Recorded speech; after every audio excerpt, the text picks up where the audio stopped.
अस्सलाम वालेकुम friends, welcome back to my channel. 10th class की बायोलॉजी का चैप्टर 2 हम स्टडी कर रहे थे, जो कि है ह्यूमन रेस्पिरेटरी सिस्टम के बारे में। प्रीवियस लेक्चर के अंदर हम इसी रेस्पिरेटरी सिस्टम को कम्प्लीटली एक्सप्लेन कर चुके हैं। आज हम स्टडी करेंगे mechanism of breathing. Breathing basically एक फिजिकल एक्टिविटी है, ठीक है। इसके अंदर हम फिजिकली खुद इन्वॉल्व होते हैं, ठीक है। इसके अंदर जो है दो स्टेप्स होते हैं इसके ब्रीदिंग के। आज हम उनको स्टडी करेंगे, ठीक है, और अंडरस्टैंड करेंगे कौन सा मैकेनिज्म है जिसके थ्रू हवा हमारे लंग्स में जा रही है और लंग से बाहर आ रही है। ठीक हो गया। इसके बेसिकली दो जो हैं वो स्टेप्स होते हैं। एक होता है इंस्पायरेशन, या उसको इनहेलेशन भी बोलते हैं, इनहेलेशन, या इसका सेकंड नेम जो है वो इंस्पायरेशन है।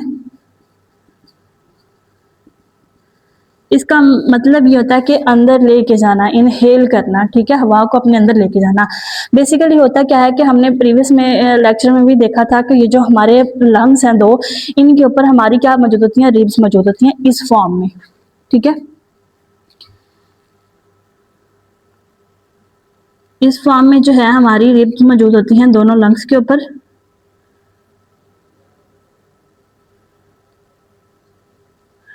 इस साइड से भी और इस साइड से भी,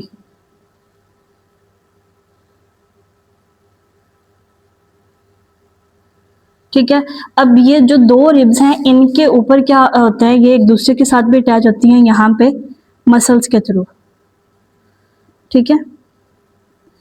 12 पेयर जो है वो रिब्स के हमारी बॉडी के अंदर मौजूद होते हैं। कुछ यहाँ से अटैच होती हैं, कुछ एंड पे जब वो फ्री होती हैं उसको हम अपने स्केलेटल सिस्टम में डिस्कस करेंगे। अभी के लिए आप इतना समझ लें कि जो हमारे लंग्स है इनके ऊपर पूरा एक पिंजरा जिस तरह होता है ना, केज होता है जिस तरह, उस तरह रिब केज मौजूद होता है। इन्होंने हमारी जो पसलियां हैं, हमारी जो रिब्स हैं, उन्होंने इनको ढका हुआ होता है कम्प्लीटली तौर पर, ठीक हो गया।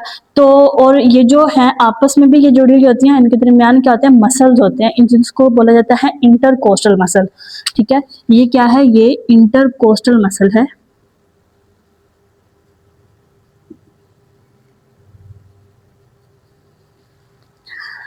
अब यहाँ पे ऊपर इसके लंग्स के ऊपर क्या आ गई, रिब्स आ गई, नीचे क्या आ गई, एक थिक लेयर हमने कही थी कि मसल की मौजूद है, उसको हमने किस चीज का नाम दिया था, डायाफ्राम का नाम दिया था। यहाँ पे जो है बहुत ही ये क्या होता है, थिक सा मसल होता है, ठीक है। इसको हमने कह दिया कि ये क्या है, डायाफ्राम। अब ये रिब्स और ये जो डायफ्राम है, इन दोनों की सारी गेम होती है हमारे इस ब्रीदिंग के प्रोसेस में, ठीक हो गया। इंस्पायरेशन या इनहेलेशन जब होनी है तो ये क्या होता है कि ये जो इंटरकोस्टल मसल होते हैं ये क्या होते हैं, कॉन्ट्रैक्ट हो जाते हैं, ठीक है। जो इंटरकोस्टल मसल्स हैं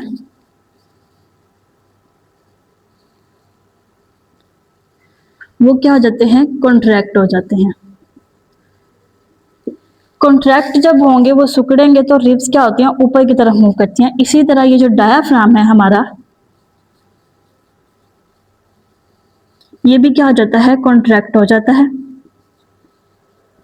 कंट्रैक्ट होके ये नीचे की तरफ मूव कर जाता है, ठीक है। यानी कि ये रिब्स के जब मसल यहाँ से कॉन्ट्रैक्ट होंगे तो वो रिब्स थोड़ी सी ऊपर की तरफ हो जाती हैं। जब ये कॉन्ट्रैक्ट होंगे ये नीचे की तरफ हो जाएगा। अब हमारे जो लंग्स हैं इनको स्पेस मिल गई, इधर से भी इधर से भी, यानी इनको खाली जगह मिल गई। अब खाली जगह मिली है तो ये क्या करेंगे, ये फैल जाएंगे, ठीक है। हवा आएगी, ये बिल्कुल बलून की तरह फूल जाएंगे, ठीक है।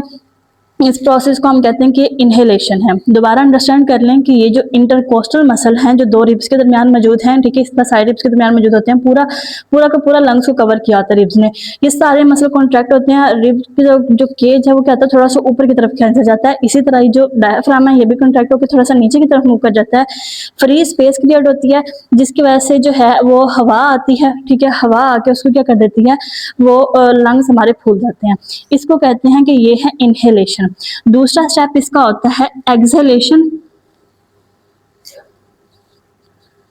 एक्सहेलेशन या इसको एक्सपायरेशन भी बोलते हैं, यानी कि बाहर निकालना। अब क्या होगा कि ये जो इंटरकोस्टल मसल थे, ठीक है, इंटरकोस्टल जो मसल्स हैं ये रिलैक्स हो जाएंगे। इसी तरह हमारा जो डायाफ्राम है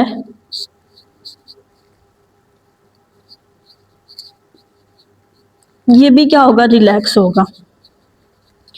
ये रिलैक्स होकर ऊपर की तरफ मूव कर जाएगा, ये जब रिलैक्स होंगे तो ये नीचे की तरफ मूव करेंगे। इससे क्या होगा, हमारे लंग्स पे प्रेशर पड़ेगा, नीचे से भी ऊपर से भी। आप सपोज करें कि एक बलून फूला हुआ हो और उसके ऊपर जो है दोनों साइड से आप प्रेशर अप्लाई करें, तो क्या होगी, हवा बाहर की तरफ निकलेगी।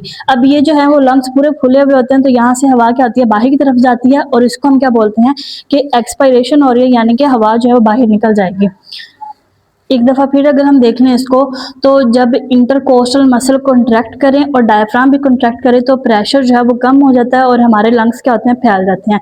इस तरह जब इधर से भी जोर पड़ेगा, ये रिलैक्स होकर ऊपर की तरफ आएगा, ये भी रिलैक्स होकर नीचे की तरफ जाएंगे, तो प्रेशर हमारे जो है वो लंग्स पे पड़ेगा और उसके ऊपर दबाव महसूस होगा, तो वो क्या करेगा, हवा को खुद ब खुद ही क्या करेगा, एक्सपेल आउट करेगा। ठीक है, यानी कि वो क्या करेगा, बाहर निकाल देगा। इनहेलेशन और एक्सहेलेशन के बाद हम देख लेते हैं कि रेट ऑफ ब्रीदिंग एक जो नॉर्मल ह्यूमन है उसके अंदर normally at a rest condition किस तरह, कौन सा रेट होता है ब्रीदिंग का, और अगर कोई वो स्ट्रेसी कंडीशन में हो, ठीक है, तब वो किस तरह सांस लेता है।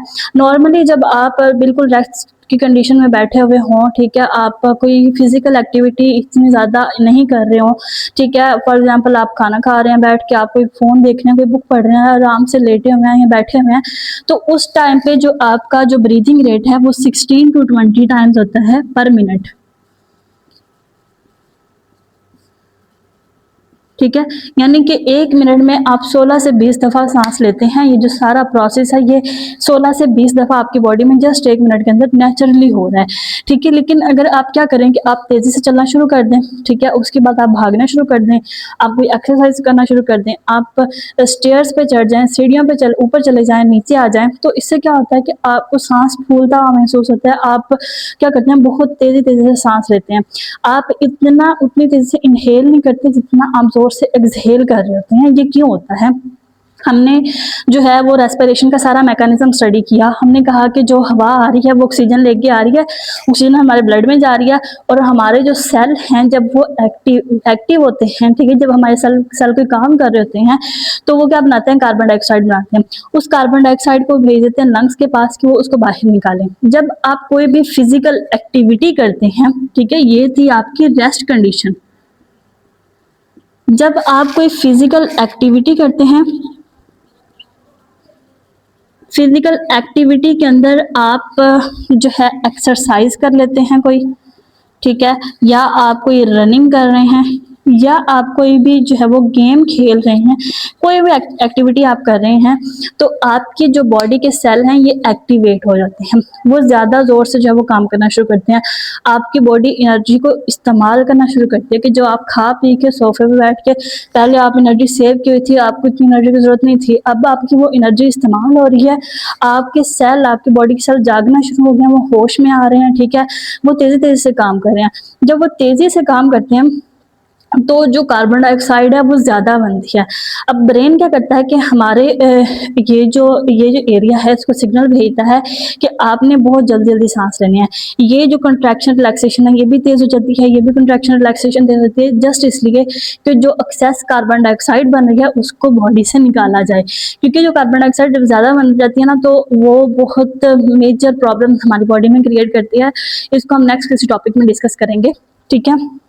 तो क्या होता है कि ये बहुत तेज से कॉन्ट्रैक्ट रिलैक्स होना शुरू होते हैं। ये जो रिब्स हैं ये भी बहुत तेज से काम करना शुरू कर देती हैं, आपकी बॉडी में बहुत ज़्यादा कार्बन डाइऑक्साइड बनना शुरू होती है। तो ये जो 16 से 20 दफ़ा आप सांस ले रहे थे ये ज़्यादा हो जाता है 30 से 40 टाइम्स, ठीक है। आपकी पूरी की पूरी एनर्जी जो है वो इसी चीज़ पे लगना शुरू हो जाती है कि आपने कार्बन डाइऑक्साइड को जो है वो क्या करना है, बाहर निकालना है। ठीक हो गया, तो इसके बाद हम स्टडी करेंगे नेक्स्ट अपना जो लेक्चर है हमारा लास्ट लेक्चर है इस चैप्टर का, जिसके अंदर हम इसके डिसऑर्डर्स को स्टडी करेंगे। 5 डिसऑर्डर आपके सिलेबस में दिए गए हैं, हम उन 5 को देखेंगे। तब तक के लिए stay connected. Thank you and अल्लाह हाफिज़।